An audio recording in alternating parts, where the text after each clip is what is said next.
Good evening and welcome to the September 12th, 2023 business meeting of the Olympia City Council. For the record, we have a quorum up here on the dais, and then we have one of our members tuning in remotely due to feeling under the weather. So a good reminder to everyone that our new COVID shots are going to be available soon, as well as our flu shots, and remind everybody to get out there, get those taken care of. So under announcements this evening, point of privilege, very excited to announce the appointment of a new municipal court judge. Her name is Pamela Noguera. And this was a process that was new to certainly me and to most of our staff as well. When a current elected judge, the municipal court judge is an elected position, when they vacate their position before the end of their term, in our code, it says that the mayor gets to appoint the new municipal court position until the next election. So in this case, that's 2025. And so I took it upon myself to form a panel because this is not a great area of expertise for me. And so I put together just an amazing group of people. It included our Mayor Pro Tem Clark Gilman. It included Councilmember Dante Payne. It included our city manager, Jay Burney. It included our court administrator, Miriam Olson, and as well as two people with lived experience on the bench, and that included Kayla Wilcox and Larry Jefferson was a public defender. Kayla Wilcox is a judge with the county. So we received 11 applications. We narrowed it down to 5 to interview. It was hard to get it down to 5 even because there were so many amazing applicants. And we interviewed those 5 and then narrowed it down to 2 people to do further follow-up on, all the due diligence you do when you're appointing somebody of this stature. So coming through all of that, I made the decision to appoint Pamela Noguera to the bench. And I'm going to share a little bit about her and why I chose her, and then I'm going to invite now to be Judge Noguera up to the podium to make a few comments. So Ms. Noguera was born and raised in Brazil, first came to the U.S. as an exchange student when she was 15 years old. She could barely speak English at the time. She returned when she was 19. She applied to the University of Washington in Tacoma, was accepted, and finished on time, and then applied to the University of Washington Law School and was accepted and graduated in, I think even a little bit early, I can't remember. She worked full-time during this whole period. I have to mention, if you're a cougar, I'm sorry, we have a husky on the bench. So, in her own words, she said, "Law has been my professional dream since I can remember. It is a profession of both my parents, and it is the environment in which I grew up."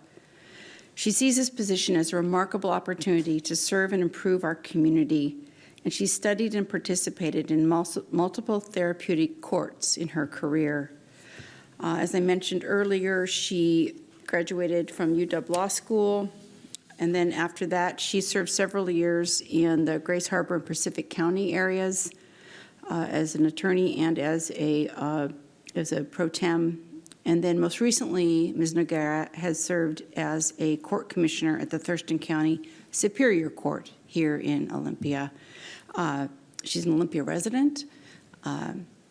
When making my decision, I looked at a broad range of things, as you do. I took obviously the input from the panel and just kind of went with somebody that had the most experience on the bench.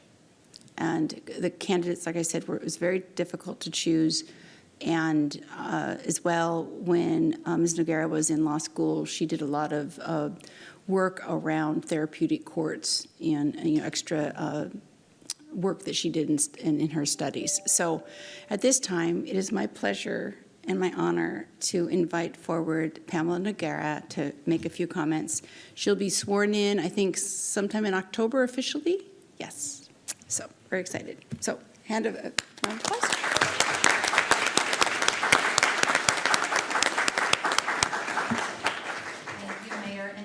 For this vote of confidence. It's really appreciated. I am honored to serve our community. Thank you to all of you members of the public for being here today. Thank you, court staff, for being here early on, supporting me. I appreciate you already so much. I am very excited about this opportunity. It is a privilege to serve our city of Olympia, and I cannot wait to get this started. So thank you again. Thank you.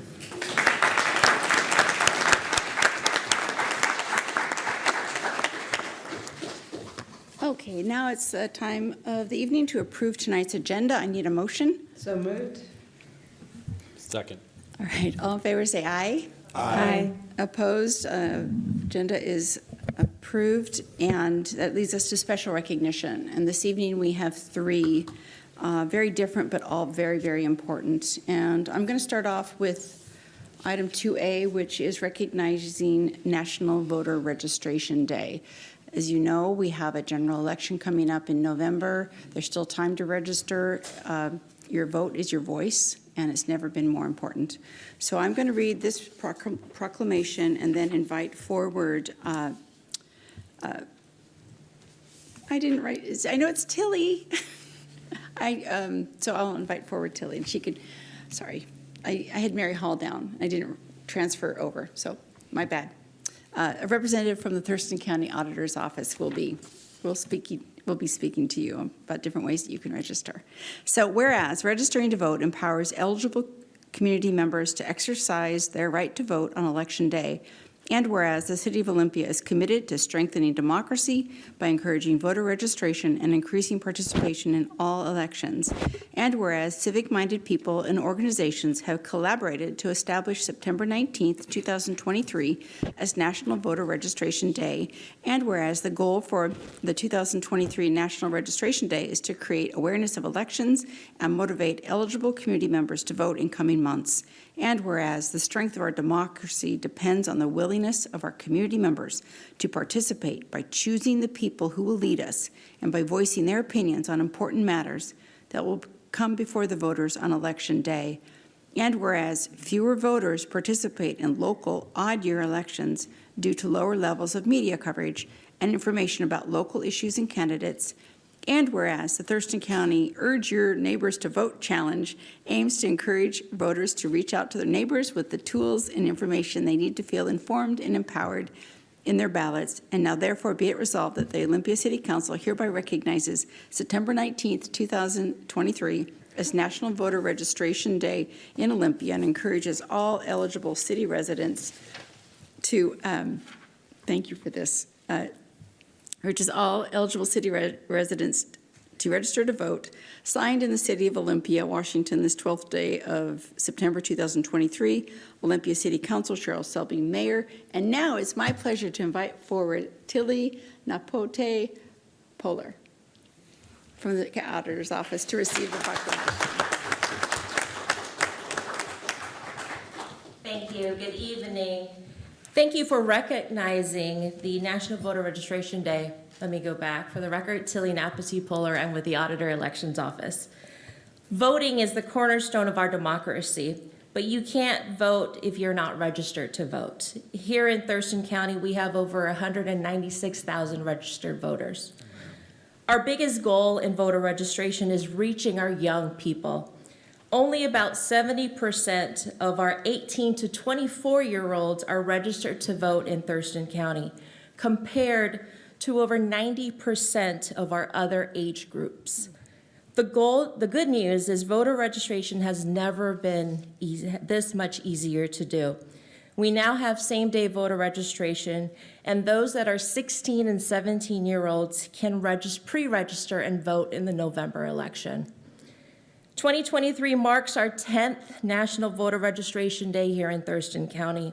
We're celebrating that by launching the Urge Your Neighbor to Vote Challenge along with Timberline Library. We will be partnered with them to empower voters to urge their neighbors to vote starting in October. We are challenging the frequent voters to lend their knowledge to encourage those that are infrequent in voting, bridging the gap to create a more informed electorate. Hello. For the record, I'm Anthony Rogers. I'm the Assistant Library Manager for the Olympia and West Olympia Timberland Libraries. Libraries throughout Thurston County will carry ballot party kits that voters can use to host their own events to encourage friends and neighbors to vote. Voters can log their participation once the challenge launches in October at thurstonwavotes.gov. The jurisdiction with the most participants per registered voter will win. So libraries are essential tools in empowering informed voters, ensuring that our democracy thrives through knowledgeable and engaged citizens. So thank you again for your support and partnership on this and so many other important issues. Thank you. Any comments from the dais? All right. We appreciate you coming every year, and every year, like I said, it becomes even more urgent. So thanks for the work you're doing. Thanks. Next, we have item 2. Yeah. Clap for democracy. So next we're on to item 2B, which is a proclamation recognizing Hispanic Heritage Month. And we're going to do this as a shared reading, and we are going to be starting off with Councilmember Cooper. No?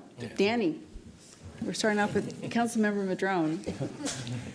Whereas in 1968, Hispanic Heritage Month was originally observed as Hispanic Heritage Week to recognize the immense contributions, inspiring histories, and vibrant cultures of Hispanic and Latinx communities. And whereas in 1988, the recognition changed to a month-long commemoration spanning September 15th through October 15th to coincide with Independence Day celebrations of several Latin American nations. And whereas Hispanic Heritage Month is a time to acknowledge that Hispanic and Latinx communities are an integral part of the beautiful diversity, history, and culture of Olympia, and their many achievements embody the American experience and have made transformative impacts in areas such as arts, government, agriculture, education, civil rights, science, and technology. And whereas while we celebrate the achievements and contributions of Hispanic and Latinx community that enrich our history, society, and culture, we must also acknowledge the structural discrimination and injustice that these communities have faced for generations through the present day. And whereas many Hispanic and Latinx trace their roots to the cultures of the indigenous peoples of America, including the Arawaks, the Aztecs, the Incas, the Mayas, and the Taninos. Some trace their roots to the Spanish explorers or to the Africans who were brought enslaved to the New World. And whereas Hispanic and Latinx ancestries are vastly diverse, including Mexican, Puerto Rican, Salvadorian, Cuban, Dominican, Guatemalan, Colombian, Spaniard, Brazilian, Ecuadorian, Peruvian, Venezuelan, Nicaraguan, Argentinian, Panamanian, Costa Rican, Chilean, Bolivian, Uruguayan, Paraguayan, and South America and Central American countries. I'm sorry if I butchered any of those. And whereas United States Hispanic and Latin populations reached 62.5 million in 2021, making up nearly 1 in 5 people in the United States. And these populations in Thurston County are increasing, growing from 5% in year 2000 to 10% in year 2020. And whereas it is now even more essential that local and state governments reaffirm their commitment to supporting Hispanic and Latin communities. And whereas the City of Olympia is honored to celebrate Hispanic Heritage Month and participate in Lula Fest, a community celebration of Hispanic and Latinx cultures to be held September 23rd, 2023 in downtown Olympia.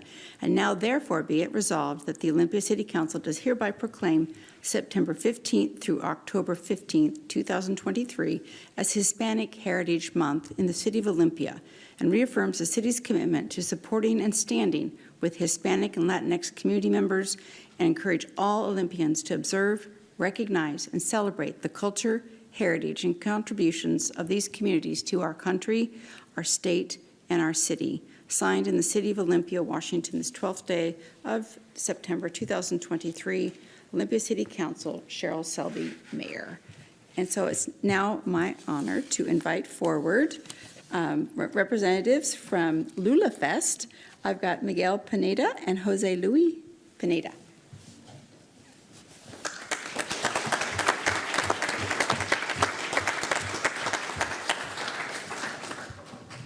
First of all, thank you, and I want to recognize that we are on Indigenous land and that it is our job to be stewards of that. And a big part of what we're trying to do is to stay in remembrance, to be in remembrance of all of our ancestors and all the work that our family has done.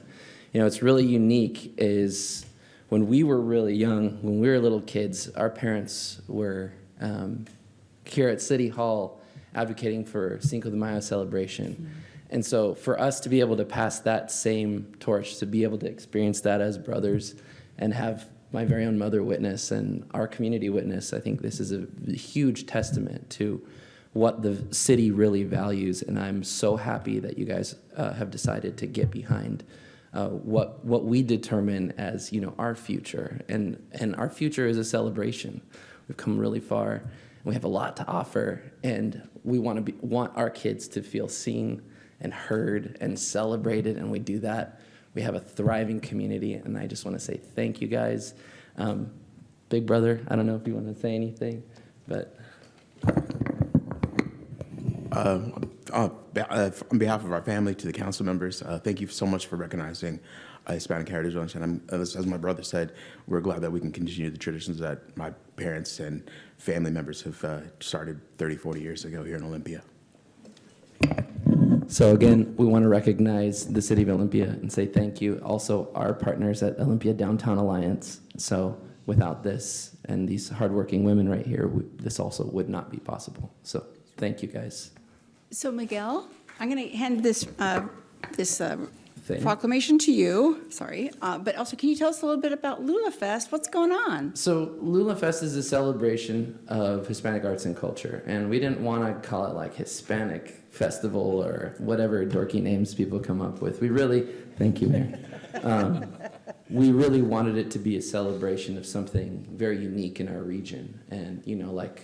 There's Pacific Northwest Chicanos. That's like me, you know. It's like my parents like their coffee with milk, and I like it with coconut milk. So, you can see, you know, the generational difference. But I mean, a big part of it is it's grab a plate, come sit down, don't cause a ruckus, you know, and that's really what our community is about. So, the reason that we chose the dragonflies is actually our state insect. I don't know if anybody knows that, but I was in the gallery and the House of Representatives in '96, I believe. There was an Ask Me rally outside. Mom was outside. And so me and my buddy went in, and we saw them make the insect, our state insect. And so for me, it represents a lot of agility that, you know, we're all, unless you were born here, we're all still an immigrant community. And, you know, migration patterns of those things, and they're just incredible. So I thought it was a great reflection to see the artwork that we had be more like a reflection of our community. Lots of different colors and like that thing. So, yeah.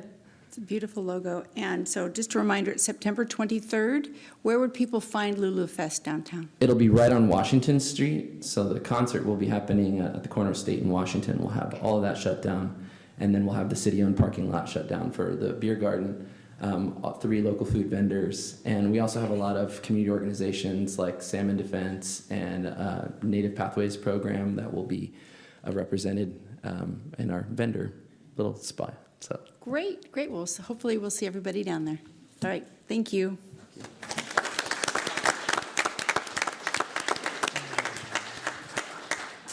And our last special recognition this evening is recognizing National Suicide Prevention Awareness Month. This is one that we do every year, and every year it becomes more and more meaningful to us. And coming out of the pandemic and the mental health crisis that we're facing, it is a very, very timely thing to learn more about. So I'm going to invite Zachary Duncan here in a minute after we do a shared reading of the proclamation.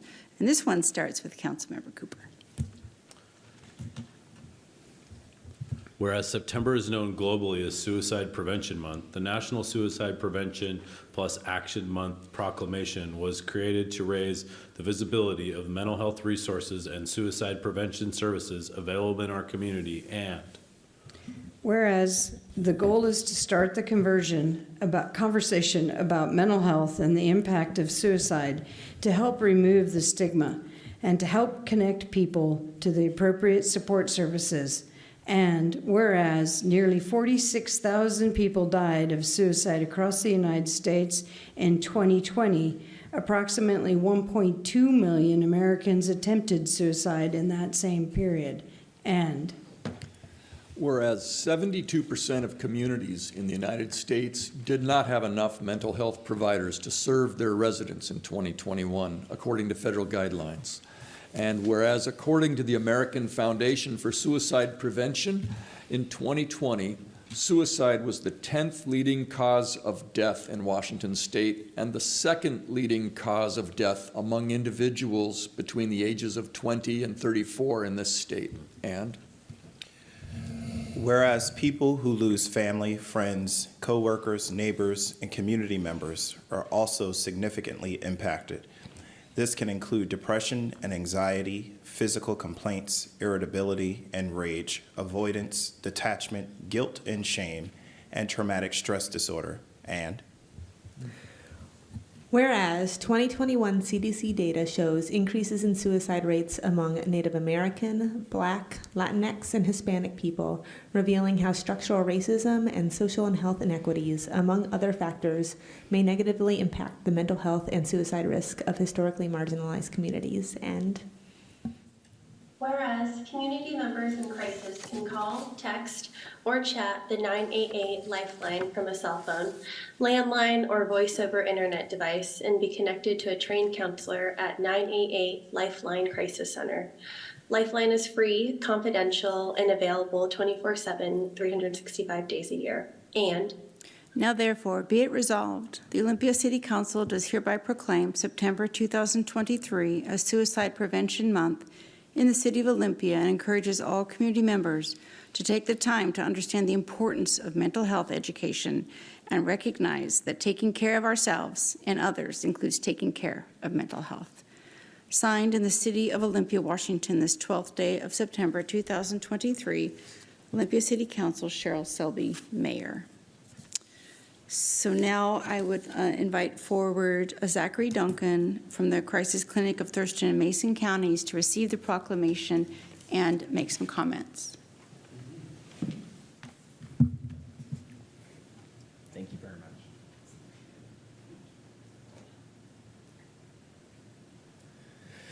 much. Well, thank you, everyone. I just want to start by saying how grateful we are at the Crisis Clinic to the council members for addressing this issue today of suicide and mental health. Again, my name is Zach Duncan. I use he and him pronouns. I'm the executive director of the Crisis Clinic of Thurston and Mason counties. For anyone who is unfamiliar with the work that organizations like we do, we provide crisis intervention referral services out to anyone in the community who is struggling. That includes struggling with suicide. We mobilize emergency services for folks who are in need of those services in times of crisis.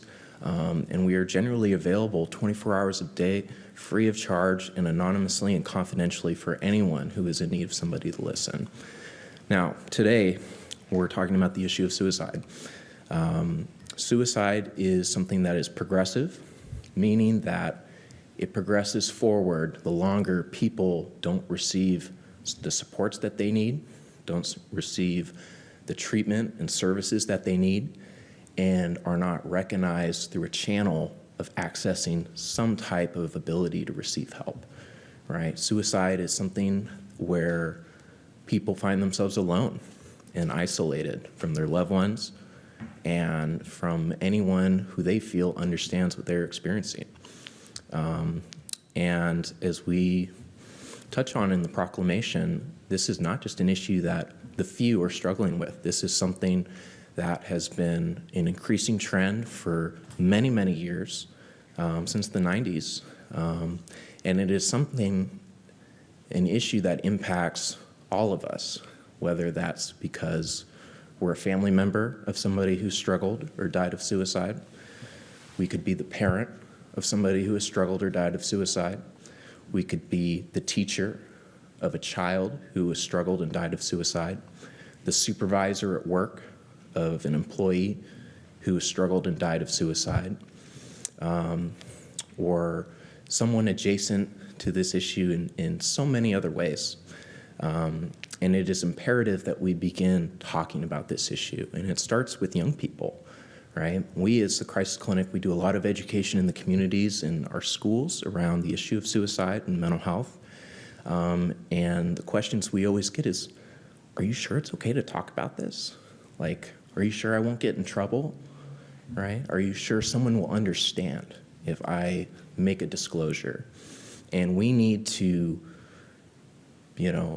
put our money where our mouth is in addressing this issue and helping people, not just young people, but parents, members of marginalized populations within the community, and so many others understand that reaching out for help is the strong thing to do, and it is what works.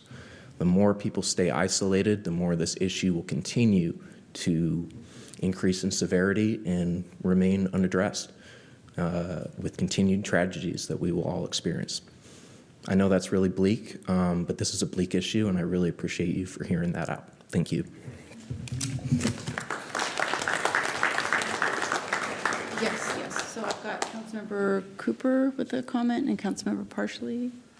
Zach, I want to thank you for being here, and it was good to see the article in the paper about the Crisis Clinic re-energizing.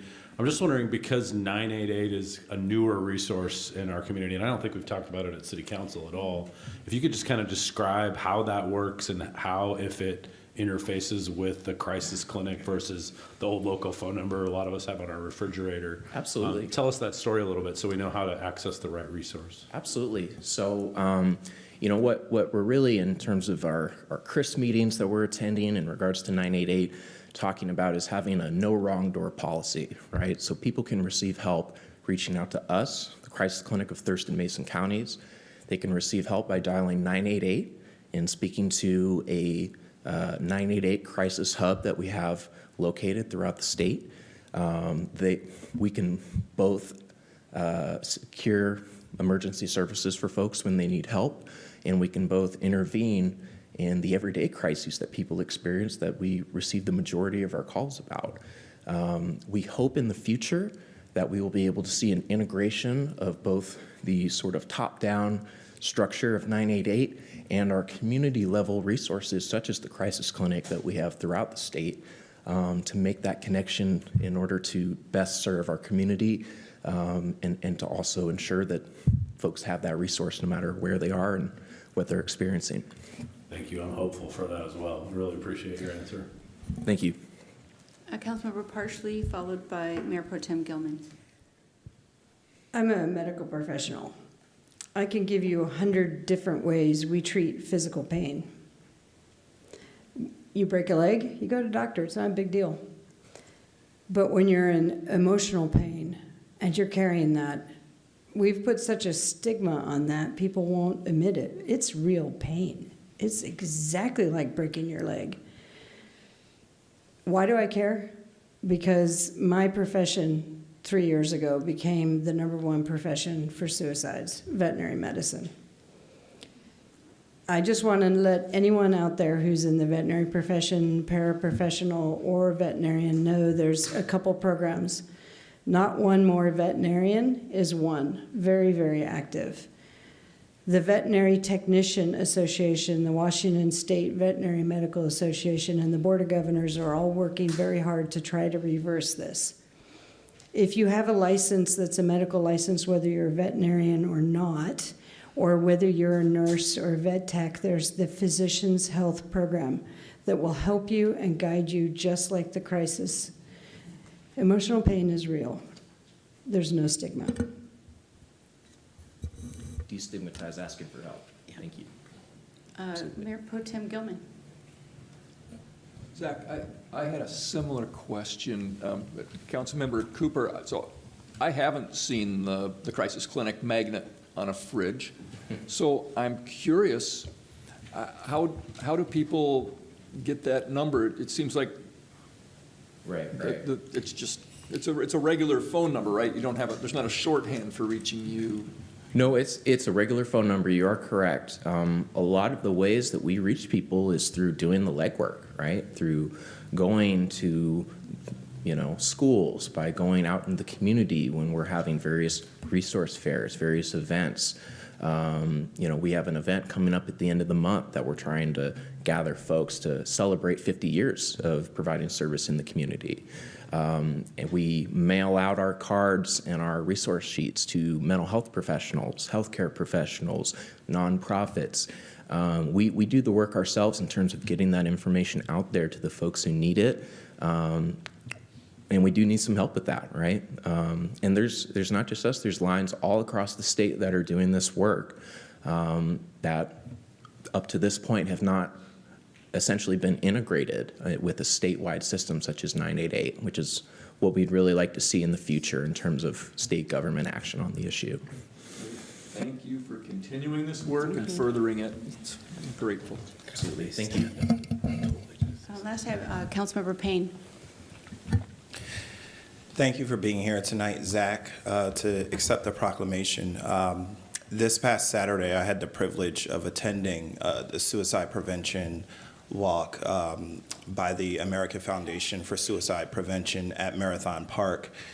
And it was just really eye-opening to see all of the vast diversity and different types of people that are impacted by suicide. And for those of you who have never been before, they have beads that you wear that are different colors, and the different colors represent ways that people have been affected or impacted by suicide. So they may have had a personal attempt. They might be somebody who is affiliated with the military in some way. Maybe they've lost a relative or a friend. And so some of us were wearing multiple necklaces. And it was just, and some people were saying that they were walking for themselves or walking for somebody that they remembered. And it was just really, really powerful. And I really do want to just take a note of what Councilmember Parsley just said about it being like a broken leg. So, if you have a brain, you are susceptible to mental illness. And so it's really to stigmatize it is really sort of to judge somebody for breaking an arm, or any other way that we can be harmed. And so I really encourage people to speak up about what they are dealing with in their lives. Find somebody that you can trust in your personal life and get it off of you. It's not good to hold it in and keep it to yourself. And with that, I really do think it's appropriate, because we are in such a big setting like this, that, Madam Mayor, I request that before we move on with the rest of the agenda, that we just take a moment of silence to remember people who have survived and have been or have passed because of suicide. Absolutely. Thank you. We'll do a moment of silence starting now.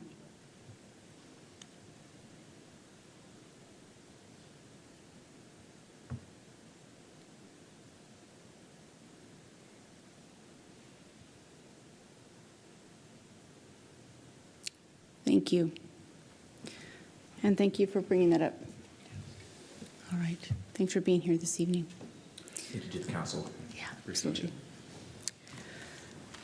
Okay. The next thing on our agenda is public comment. And it's a time in the agenda where our members of the community can address the council. It can be regarding items on tonight's agenda, or it can just be any other items that are concerning and going on in our community.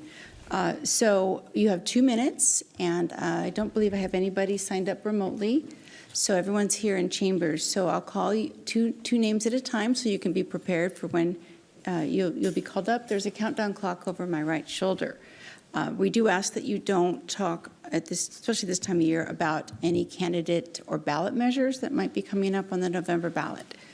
All right, so I'd invite forward Mark Fleming, followed by Joanne DeFore.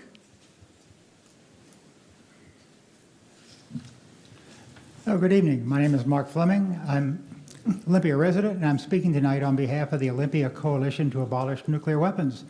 And speaking to ask the council to take two actions to reduce the danger of nuclear war. The first is to pass a resolution or a proclamation supporting the United States ratification of and participation in the Treaty on the Prohibition of Nuclear Weapons. This is a treaty that went into effect in January of 2021, and it's a comprehensive prohibition against all activities related to the development, production, and use of nuclear weapons. And the second action is to show support for the Back from the Brink campaign. And this is a group that's promoting common sense actions that the United States can take on its own to reduce the threat of nuclear war. For example, renouncing the first use of nuclear weapons, or eliminating the president's sole authority to launch a nuclear attack, and some others. I provided you some information in your packets that has more detail on that. Also, actively pursuing a verifiable agreement among all nations to eliminate nuclear weapons. So it's tied in with the Treaty on the Prohibition of Nuclear Weapons. And we're asking a city council to do this because it's really a local issue. You have a responsibility to protect public health and safety. A nuclear attack produces mass casualties and destroys the infrastructure and the personnel to respond to those casualties. So that's why you are a stakeholder in this debate. And the council in the past few years has supported us. The problem still remains, and we're asking for your continued support. So I appreciate your attention, and thank you very much. Thank you. Next, I have Joanne DeFore, followed by Bob Della Ladies and gentlemen of the panel, I am also a member of Olympia Coalition, but this is my first time, so pardon my reading my comments.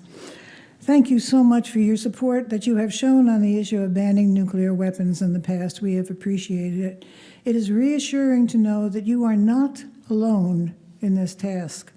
This treaty on the prohibition of nuclear weapons was a landmark event when it made nuclear weapons officially illegal as of January 2021. It was modeled on the 1997 Chemical Weapons Treaty, which led to nearly 100% successful elimination of those weapons stockpiles since its passage. Similarly, a country that ratifies this convention agrees to cease any form of involvement with nuclear weapons, and 68 countries are doing this as of now. Out of 145 countries in the world, whoops, okay, I knew this was going to happen. Out of 145 countries in the world that have expressed their interest in doing the same thing. They do not currently have weapons, but are ending their involvement in any way, shape, or form that they are involved in the process. Nobel Peace Prize winner and the leader in making this happen is the International Coalition to Abolish Nuclear Weapons. For those 9 countries which still have weapons, they've encouraged their cities to support the treaty. That's why we're here. 739 cities in the world, including large numbers in countries like France, the United Kingdom, Belgium, Germany, and Italy, which house or have their own arsenals, have pledged their support. 72 cities in the United States have done so. Will you be the 73rd? As of the mayors, there are 8,056 mayors. We're hoping you'll be the 73rd city and the 272nd mayor. Great, thank you. I'm going to ask people to stick to their 2 minutes. Next, I have Bob Della Strada, followed by Bob Ziegler.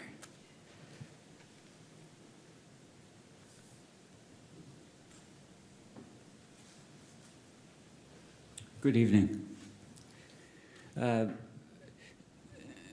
Nuclear weapons, just by their very existence, are destroying our nation.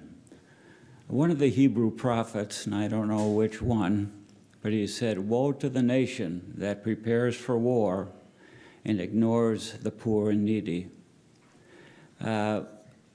President Eisenhower, in his farewell address, echoed the same concern. He said, "From here on out, you're going to have to contend with the industrial military complex, and this will alter democracy, and it'll make foreign policy promote corporate well-being."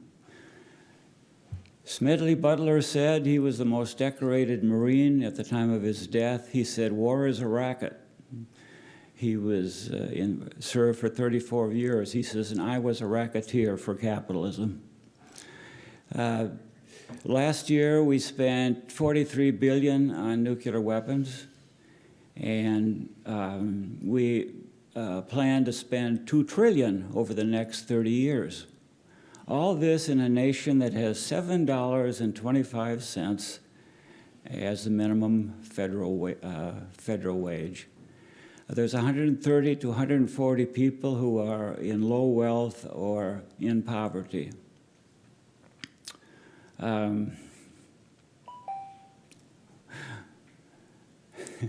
The fourth leading cause of death in America is poverty. The final point I would make is that these weapons have contaminated the atmosphere. Up at Hanford, we have 56 million gallons of radioactive sludge. The program is something like 75 years to take care of it at a cost of $600 million, and it'll probably never get done. So my final word is, this is craziness. Thank you. Next, I have Bob Ziegler, followed by Bridget Miller. Hi, I'm Bob Ziegler. I live at 1102A Creekwood Court in Olympia. In 1963, President Kennedy issued a statement, a speech that actually brought us back from the brink of nuclear war and resulted in a nuclear arms agreement. I'll just read a portion of that. He said, "We must conduct our affairs in a way that it becomes in the communist interest to agree on a genuine peace. Above all, while defending our vital interest, nuclear powers must avert those confrontations which bring an adversary to a choice of either humiliating retreat or a nuclear war. To adopt that course in the nuclear age would be evidence only of a bankruptcy of our policy or of a collective death wish for the world. We don't have that wisdom today, and the risk is increasing for nuclear weapons all the time. Many of the arms control agreements that were established are either gone or at risk.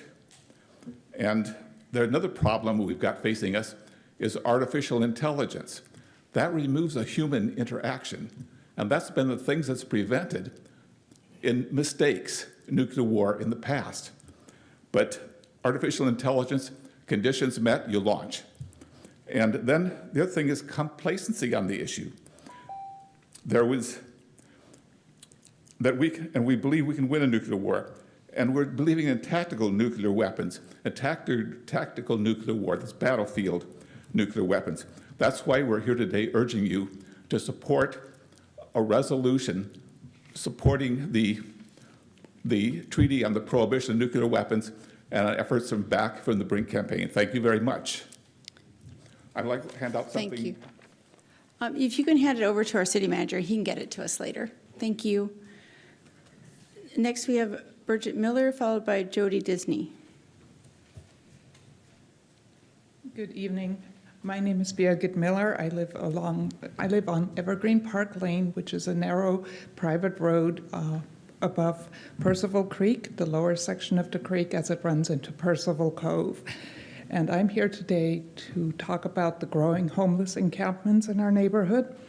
There are 2 camps by the creek that are only accessible via 2 very narrow and steep sets of stairs, one on our side, one on the Automall side, and a footbridge across the creek, or along the railroad tracks that parallel the creek down there.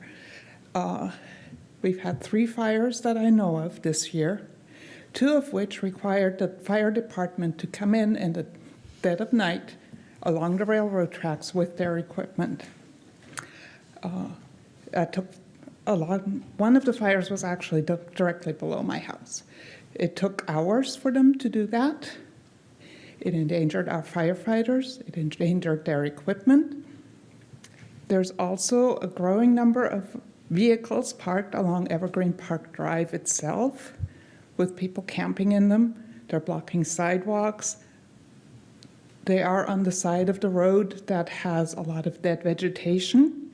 If any fire started there, it would immediately head over towards Highway 101. I sent you an email last week. I have not heard back from you. I encourage you to read that email and contact me so that we can continue this conversation. Thank you. Thank you. And last, we have Jody Disney.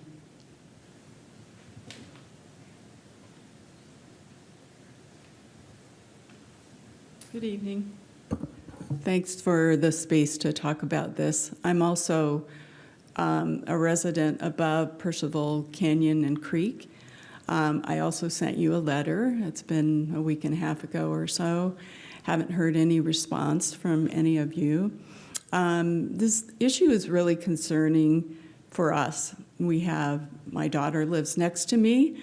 We have longtime neighbors. We have children on our street. And this is not any different from the rest of the area that circles the canyon. You know, it is a very difficult area to get into if we have a fire that moves. It has been, as you know, very dry this summer, and it is very dangerous. It's dangerous for the people who are camping down there, who I do worry about. It is dangerous for us, and as Brigade mentioned, it's dangerous for the firefighters.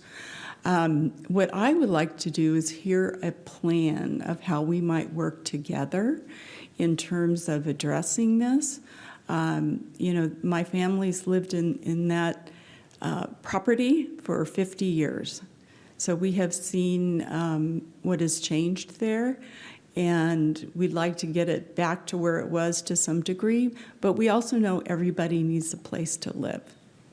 And we're very cognizant of that. We're not, you know, we're just concerned. And so I would like to hear some plans with the fire department, how we can protect ourselves, how we can protect our property if we need to. What is a plan of exiting from our little tiny lane, should we need to do so? What's an emergency plan we can have? You know, we need some help on this issue. So I'd really appreciate your help on this. Thank you. Thank you. So that concludes public comment this evening, and now we have an opportunity to make some remarks from the dais, or we can call staff forward if we need some further clarification on a path forward. So at this time, I am going to invite our Assistant City Manager, Rich Hoy, up to the podium to give us an update on the Percival Canyon encampment. Before you start, Rich, I just want to also acknowledge our homeless response team at the city has been working extremely, extremely hard on the very visible encampments along the freeway that we've also been given money and support from the state on and moving those folks into housing, which is what we are required to do. But it is overdue time that we focus now on the less visible encampments.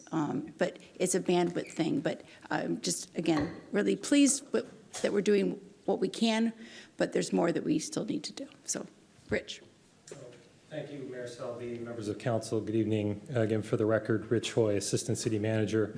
I just want to start by thanking the residents that came forward to raise the concerns tonight about the encampments in Percival Canyon. The city shares their concerns with regard to the homeless crisis within our community, and we acknowledge the safety challenges and the environmental issues with the encampments up in Percival Canyon. Certainly for the residents, people who are living in those encampments, as well as for the neighboring property owners and residents. In response, the city is pulling together a team of staff internally that includes the homeless response team that you mentioned, Mayor, as well as code enforcement, police, fire, and the city manager's office to put together an action plan for Percival Canyon. As the council knows, the challenge that we have with homeless response in our community is great. The numbers of emergency shelter units that we have in our city is relatively small, and they're full. And so the need just really outstrips the resources that we have. Despite that, Mayor, as you mentioned, we're making some progress. We've been able to address some larger, very visible encampments within our community. Deschutes Parkway nearby, of course, to Percival Canyon, the 4th Avenue Bridge, Ensign Road, and the access issues to the hospital. Most recently, Slater Kinney and Hobby Lobby area, and this week we're working on Wheeler Avenue. And in the process of doing that, we're connecting unhoused members of our community to shelter housing, which is, we know, the most effective, sustainable, and humane way to go about this. I really appreciated what Ms. Disney said about that. Once we have addressed Wheeler, which we're working on right now, then we're going to turn our attention to Percival Canyon more actively. Percival Canyon's a large area, and so we're working with our counterparts in the police and fire department to identify the most priority areas to work on first so we can address this in phases. We also, we're just really challenged with the lack of housing, as I mentioned, so we need help. We're going to be reaching out to nonprofit partners, the faith community. We're asking the state for more help in terms of resources to help us come up with the housing that we need to be able to offer housing to those residing in Percival Canyon. So we'll certainly follow up with the folks that were here tonight, as well as others that have reached out to the council. We've been working on a response that's going to go out in the next day or two about what we're up to. And so just thank them for their patience as we're working through this, and I'm happy to answer any questions the council might have this evening. Thank you, Rich. I also heard the request that they would like to have a neighborhood meeting with our representatives from our police and fire, so they can, I think that's something we can also provide them. Absolutely. We'd be happy to do that. Great, thank you. Councilmember Cooper. Thank you, Mayor Selby. I also wanted to add that I'm the chair of the Clean Air Agency, and we have a partnership with Olympia Mutual Aid Partners to help in the encampments with fire safety and the basic shovel bucket kind of concept, fire watch, what you burn, to make sure that we are educating people as much as possible. And that does include some extra cleanup and some of those things to reduce the debris over time. But as Rich is saying, our plate is very, very full, and we go from the biggest, hottest priority to the next one. And I just like to mention, Rich, I hope that in that planning, we have the state at the table, because Deschutes Parkway is their right of way, and they need to find housing for those people. Yeah, and also US 101 travels over Percival Canyon as well, and so that has some state right-of-way area as well in that. Thank you. Next I have Councilmember Payne, followed by Councilmember Parsley. Thank you, Rich, for just your swift response on this. I think before I even had an opportunity to ask staff about what we're doing about this, you had already let us know that you were working on an action plan. And thank you to the residents that are here tonight to speak about this. My question for you is, can you give us a sense of a timeline for those that are watching, but also those who are present tonight? Well, I wish I could give you a really definitive timeline in terms of when we'd be able to have the shelter housing that we need to offer to those that are in the encampment. That's really priority number one, is to work on that. And so we're going to be talking more to the faith community and to others about trying to come up with some additional capacity within the shelter system for that. And that's why I mentioned I think we're going to need to go about this in a phased way, identifying some priority areas, because as I mentioned, it's a large stretch up the canyon. But We're working on Wheeler this week. The Wheeler encampment will be resolved this week, which is great news, and then we're going to turn our attention. So my hope is that we'll be able to have something more definitive to communicate out in the next month or so. Thank you. Next, I have Mayor Pro Tem Gilman. Oh, sorry, Councilmember Parsley, followed by Mayor Pro Tem Gilman. Thank you, Mayor, for pointing out that we have done a lot on some of the most visible camps. It's now time to start looking to the camps that aren't quite as visible, but could cause a lot of problems. So thank you for coming, and I apologize if I did not answer your email. I will read it, both of yours, okay? My question is, Rich, do we also need to include Tumwater? At some point, Percival Canyon also, doesn't it touch their jurisdiction? It does. In the very upper reaches, it does extend into Tumwater, so we'll reach out for sure. But our priority is going to be, of course, the area that's within the city, but we'll coordinate with Tumwater. Thank you. Next, I have Mayor Pro Tem Gilman. I appreciate that we're building the plane while we're flying it, and that there's a lot going on across the city. But I would challenge the notion that this is a less visible or a less known camp. In our early census, when we were doing quarterly census, we were counting more than 135 folks living up that ravine a couple, 3 years ago. And we also acknowledged at that time the extreme difficulty for first responders to access the gully there. So I'm grateful that we're moving on it, but I wouldn't characterize it as a smaller camp, or it's just that we just frankly haven't. We've been engaged in several other places and really busily engaged in creating both emergency housing and longer-term transitional housing. But it's really important to me, because if it's growing now and it was heading towards 150 people a couple years ago, it's a lot of people living there. So thank you for making a plan and leading us to move on this. And then I also just want to briefly comment on the other public commenters to say thank you, and I'm hoping that there'll be general assent on the council that we should sign on to a resolution to join those other 72 cities in calling for a treaty on the prohibition of nuclear weapons, and for Congress to ratify that. Hear, Thanks. hear. Hear, hear. I think we have consensus on that. Next, I'm going to go to Councilmember Madrone. Yeah, plus one would like to support these folks right here, and thanks for the work that you're doing. And I also want to agree with Mayor Pro Tem Gilman that we've known about the Percival Canyon encampment for a long time, and we were actually, because of the way the state funding came down, we actually had to prioritize people living outside on state lands because it was tied to state funding. And it's actually at points been frustrating because it's not the only area in the city where we're experiencing problems. And I just want to acknowledge, I did read both of your emails, and I saw that Rich had responded very quickly to us, and I believe you also got a response from staff, but no? Oh, from staff, yes, yeah.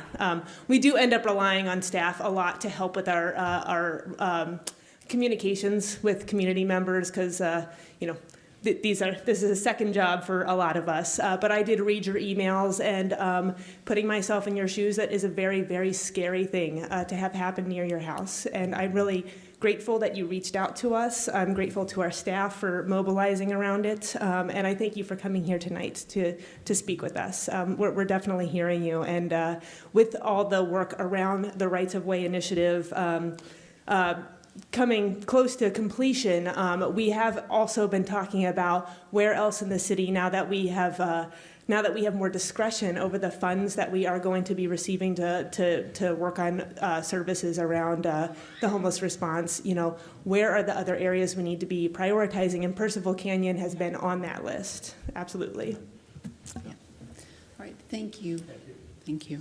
All right, that concludes public comment for this evening and our responses. So we are going to move on to adopting tonight's consent calendar. I need a motion to approve. So moved. Second. Any questions, comments, or polls? I have 4C already noted as being pulled, so anything else? All right, so we're going to go with 4C. That's approval of a resolution authorizing an interlocal agreement between Thurston County, City of Lacey, City of Olympia, and City of Tumwater to support regionally coordinated implementation of the Thurston Climate Mitigation Plan. And to speak to this item, I am going to invite forward Pamela Braff, who's our Director of Climate Programs.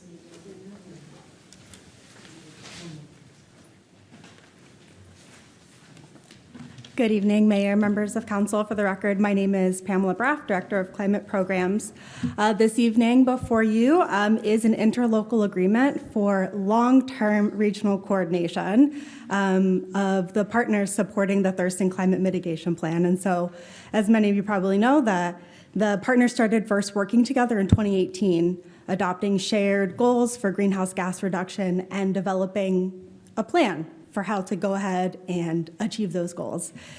One of the things that happened along the way is that about every year, every other year, the partners found themselves in the position of needing to agree upon and sign a new interlocal agreement for how we're going to continue to work together. And this is quite a bit of work in order to do that. So what's unique about this interlocal agreement is that it goes through 2030. It's a truly long-term agreement, and 2030 was selected as the year because it coincides with our first shared emissions reduction goal, which is to reduce emissions 45% below 2015 levels by 2030. So the way that this will work moving forward is that every other year, the partners will work together to develop a 2-year work plan and a budget for implementing that. We'll bring it back to our respective jurisdictions for approval of the budget, and hopefully we don't have to keep coming back every other year to approve new interlocal agreements. Thanks for that explanation. Any questions for Pamela? Mayor Pro Tem Gilman. Is there any discipline within this ILA? Is there anything that holds communities to meet the intermediate marks to reach the milestone? There's no I guess enforcement, thank you, that's the word I needed for reaching those milestones. What we will be doing though moving forward is we've changed the structure of how the partners are working together. So the new approach is now much more similar to how the Sea Level Rise Response Collaborative works together. It's more led by jurisdictions and jurisdiction staff.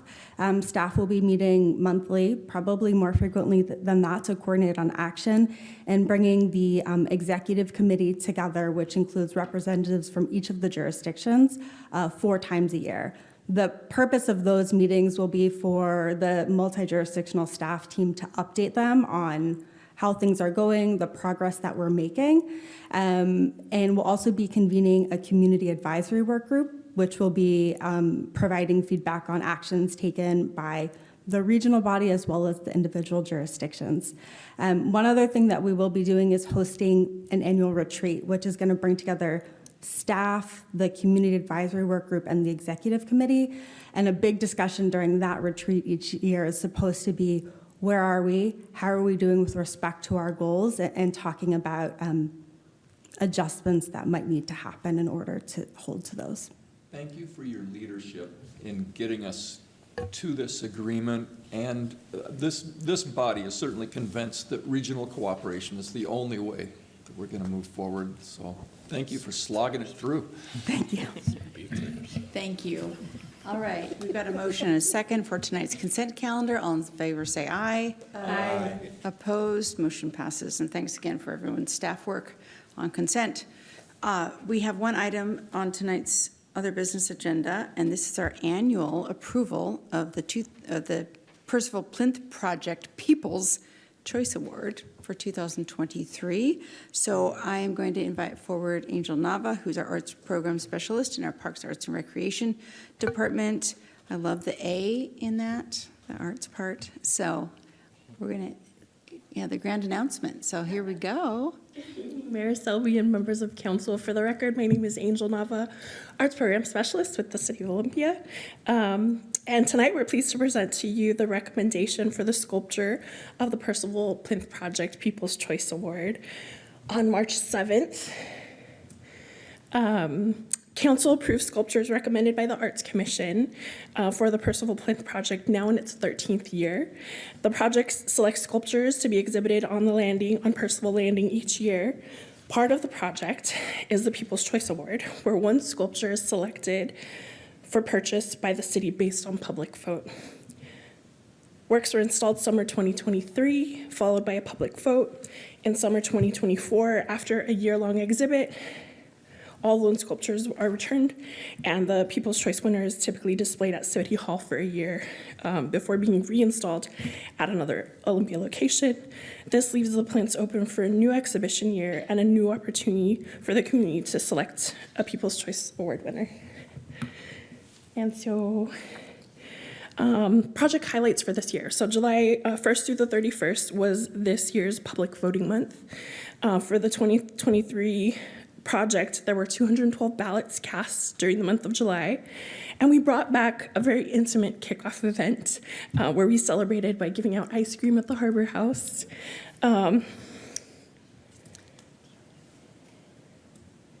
And so I'm excited to share the voting results for this year's People's Choice Award. I'll start with our honorable mention. So Encircled in Cycles by Jennifer Kapnick, followed by our runner-up, Addiction by Irene Osborne. And the People's Choice winner, or the People's Choice vote, went to A Song for Nurturing Peace by Nancy Thorne Chambers. And so voters for A Song for Nurturing Peace spoke to describing the vision of the piece in a creative and wholehearted way, how the artwork gives a sense of joy, gentleness, nurturing, and how the work was well done, full of feeling and extraordinary. Based on the results of the public vote, A Song by Nurturing Peace is by Nancy Thorne Chambers is the Olympia Arts Commission recommendation for the 2023 People's Choice Award. The action before you is to move to approve the recommended sculpture for the People's Choice Purchase Award. Thank you. Oh, sorry. Thought you were done. You're done. I am Okay. done. Multitasking over here, not very well. So we've seen her work before, haven't we? So, yeah. What else has she done? I don't put you on the spot. Yeah, a pig listening in a story place. So there was a story place series, a little girl listening in a story place, and then a bear listening in a story place. Oh, yes, and they're now in LBA Woods Park. LBA Woods, yeah. LBA. Nancy Thorne Chambers donated the rest of the collection of animals listening in a story place. And so it's now in the woods. It's a really beautiful piece. Wonderful, wonderful. And after our public comment this evening, that's a very, very appropriate thing to put in front of our City Hall, I think. Any other comments? All right, so we do need a motion to approve this. Does anybody want to make the motion, or I can? You want to go, Councilmember Cooper? Thank you, Mayor Selby. I move to approve the purchase of A Song for Nurturing Peace by Nancy Thorne Chambers as the winner of the 2022 Percival Plinth People's Choice vote. Second. All in favor, say aye. Aye. Aye. Opposed, motion passes. Thank you so much. you. Thank Again, you. it's one of those beloved programs that we have in our Parks, Arts, and Recreation Department. All right, so we're going to do some council reporting now. So I'll start to my right, Councilmember Madrone. Do you have anything to report? Yeah, I do have a few things to report. The Regional Housing Council met not too long ago, and we made a recommendation to the Thurston County Commissioners on the affordable housing funding available. And part of that recommendation that we made was funding for the 228 Olympia, our old mitigation site, at $2.7 million for low-income housing there. So that's very exciting. That's the project with TWG, which means Together We Grow. And they're working with Interfaith Works for on-site services there. So that's very exciting. And also, we also made a recommendation, as we've heard or read in the news, Sidewalk is no longer operating. And so they had some diversion funds through the funding streams available to the county, and we did make a recommendation that that be transferred over to the Family Support Center as a coordinated entry provider. Also, I attended the day-long retreat for the Thurston Regional Planning Council on behalf of Mayor Pro Tem Gilman. And we looked over our strategic plan for the next few years, considering the breadth of things that TRPC could work on and the things we really want to focus on to make sure that staff don't get spread too thin. And we also had a really good presentation from the Washington State Department of Transportation on the HEAL Act and the things that are going to be required of us and our particularly in their presentation, our transportation projects when it comes to environmental justice. And also the Sea Level Rise Response Collaborative met, and we had an update on things that we've been working on. The port is taking the lead on doing a subsidence study.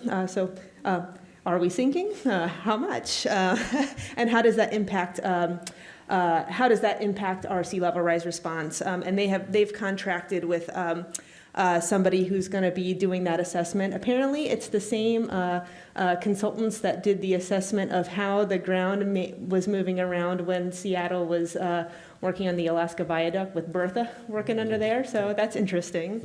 We've got a lot is underway with the groundwater study, and the city is taking the lead on an RFP for doing an evaluation of finance and governance for the future of how we do sea level rise work together.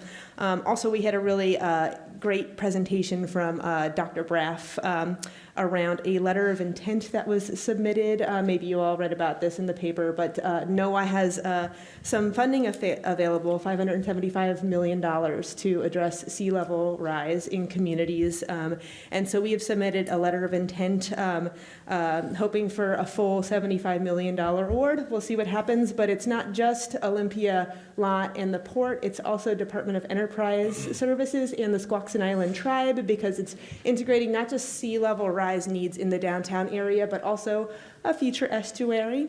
So that is exciting.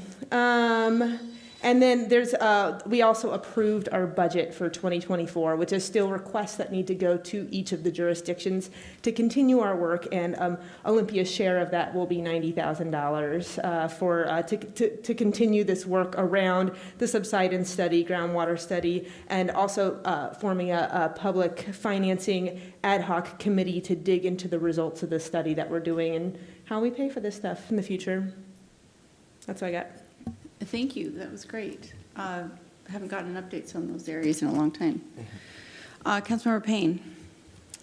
Yes, one item to report, which is that I just last night met with the Council of Neighborhood Associations, where I gave them brief updates on the study session that we had on August 15th regarding the rental housing registry, the Regional Housing Council's announcement, which includes a list of projects, one of them being our Franklin Street project with a former mitigation site for $2.75 million, which I believe they're voting on tonight.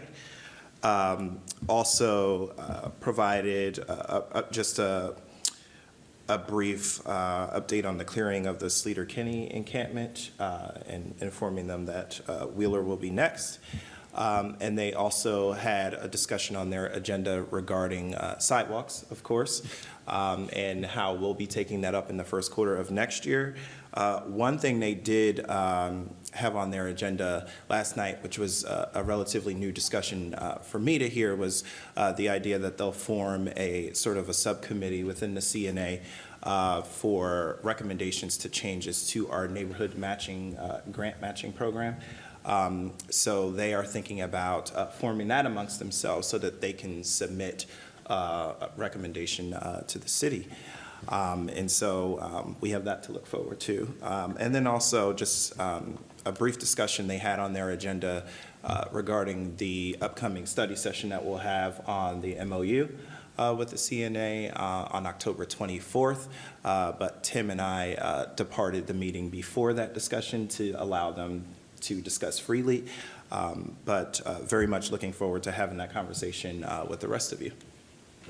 Great, thank you. Any questions for Councilmember Payne? Who's voting on what tonight? The Thurston County Commission.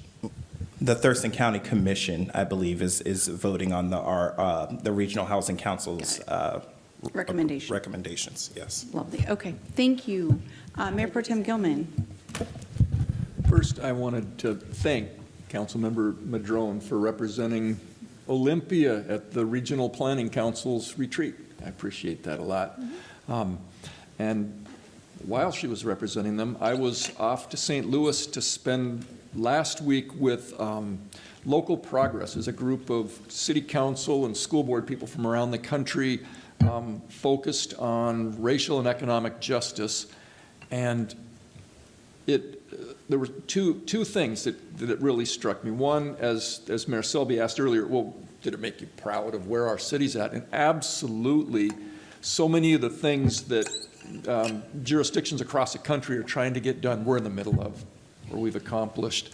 And it also filled me with ideas for more things we could do. So it was a great week. Thank you. Next, I have Councilmember Parsley. Well, I have two things to report. One's going to be super short because we voted on part of it, which is the Thurston County Climate Coalition's Executive Committee. We just changed our name. I got to get it down. We voted on bringing forward to the jurisdictions the ILA, and we all heard about that. But two things I do want to mention about that meeting. One, if you want to get a feeling, Mayor Pro Tem, to what the jurisdictions are doing and get hope for the future, go watch the interjurisdictional report outs on what every jurisdiction is doing for climate change. It actually took up the majority of the meeting. Every single jurisdiction has ongoing work, and they're going to be very complementary, which is why we went to the structure we're doing, so each jurisdiction doesn't have to reinvent the wheel, and we can work on different parts of it. We did get an update on the ordinance that will be coming forward to the different councils about the energy audit at the time of listing and the program that they'll be putting forward in 2024 for incentives and programs and other things that jurisdictions can do to make this possible. And then lastly, we honored Allison, who shepherded all jurisdictions from 2018 forward. I was like herding cats. I sat on that through the whole thing to get us all to this point. And because we all have staff, it is right time to move to the jurisdictions taking control. But we had a little party for her.